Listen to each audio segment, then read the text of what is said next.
Hey guys, first and foremost, I am so sorry for being MIA. I have been so sick. If you can hear it in my voice, I'm still a little bit sick, but I had to get a video out. So let's get into it. So this is my hair. It's really dried out because I've been sick. I was like, I'm not doing my hair. That's the last thing I want to do. So I have created mats in the back of my hair. My hair is extremely dry. The curls are not popping. Sometimes we do this to ourselves, but I'm going to share with you guys how I detangle my hair when it's just totally unruly. So if you have a Q-Redew or a hair steamer, I would totally recommend this because it helps to soften up the cuticles. I did some research. I found some coupon codes, and I will leave the review video I did to this in the description box down below, because in that video I shared with you guys some coupons that I found if you want to try this out.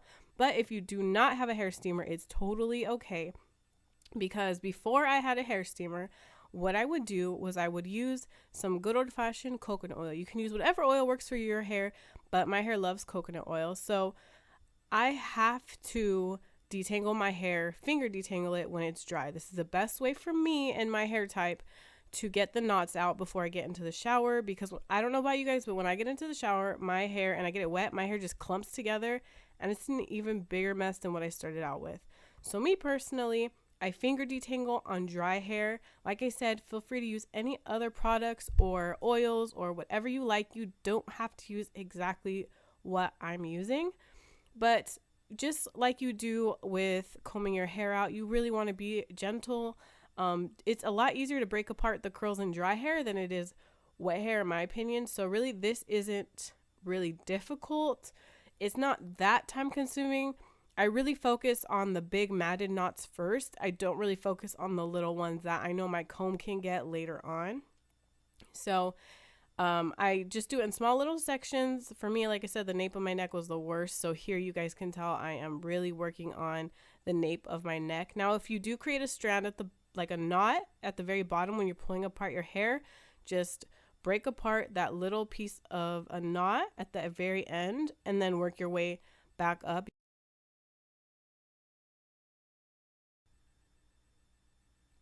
Okay, so this is what my hair looks like, completely combed out, looks wild and crazy. Sorry about that, but yeah, this is what my hair looks like, all detangled.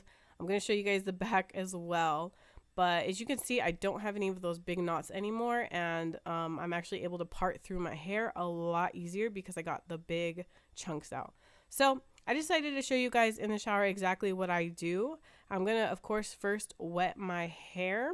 And then I'm going to share with you guys the products that I use, but of course, use what products work best for you and your hair type.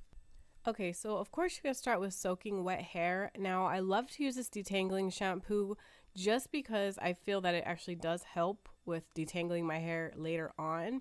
It kind of just helps to soften up your hair, almost like conditioner does, but it's cleansing, and it really helps to make my hair a lot softer, so later on, it'll be easier to detangle.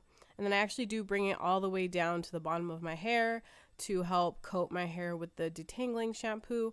And you could totally skip this step. You can use conditioner, use whatever you guys like. And then a little trick that I like to do is I'll use a conditioner along with my favorite detangler. Now, I do this because I am going to then finger detangle again with the conditioner because it is a lot easier to do that and get any of the knots that I might have missed. But the conditioner I have here is not my favorite. I ran out. I need some more Aussie Moist or something, but I really love this detangler I've shared with you guys below. I'm going to leave all of the products I'm using down below. You guys can check them out. But like I said, you don't have to use exactly what I'm using. But yeah, I'm just showing you guys the length of my hair as well. And then here I'm just going to finger detangle, taking my time, of course. And the steam in the shower definitely helps you to help soften the hair and make it easier to detangle. The more finger detangling you do now saves you a lot of time and work that you're going to have to do later. And it's a lot easier, in my opinion, to finger detangle. But you might not need a comb if depending on your hair type, but I need a comb. Okay, and then the last thing I do is I use the detangler in my hair after I've washed out the conditioner. I put it in right before I'm about to jump out the shower because I find that it helps if I let the detangler sit in my hair for a little bit, it makes it a lot easier later on when I am detangling my hair with a comb, if that makes sense. So I'm not rinsing this out, and then I got to get the hair out of my fingers. Yeah, y'all know how that goes. Okay, so this is what I'm going to be using. These are my two favorite leave-in conditioners and detanglers. So I'm going to be using these in my hair, and then this is right out the shower. I didn't try to dry it or anything. For me, damp, wet hair, soaking wet hair actually is the best for my hair. And then here, what I'm doing is sectioning my hair. I actually just section my hair kind of in panels, but you could totally section your hair a little bit better if you'd like. I personally love the Denman brush. You guys know that. I've used this in plenty of other videos.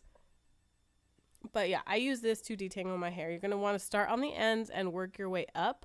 Now, like you guys are going to see in a second, if you find a really hard knot that you can't get through with the comb, just go back to your traditional fingers and detangle it with your fingers. It's perfectly okay. You'll actually lose less hair this way, and actually detangling your hair properly will help your hair to grow longer because you're not pulling it out or breaking or damaging your hair. So detangling is a huge step. It's probably one of the things that made my hair completely different when I was transitioning to natural, was learning how to detangle my hair. It just made a huge, huge, huge difference. And then that's what I'm going to be doing throughout the rest of my hair. You're going to want to have patience. Don't break your hair strands. Don't rake through them really fast. Don't try to break your hair. Be patient. But if you guys have any questions, let me know down below. Okay. After this, also, I'm just going to style my hair like I normally do. But yes, if you guys have any questions, please leave them down below. If you think this video was helpful, please give it a thumbs up. And share it with your girls, share it with anyone who has issues, share it with any moms who need help with their kids' hair. But yeah, thank you guys so much for watching this video, and I will catch you guys in my next video. Bye.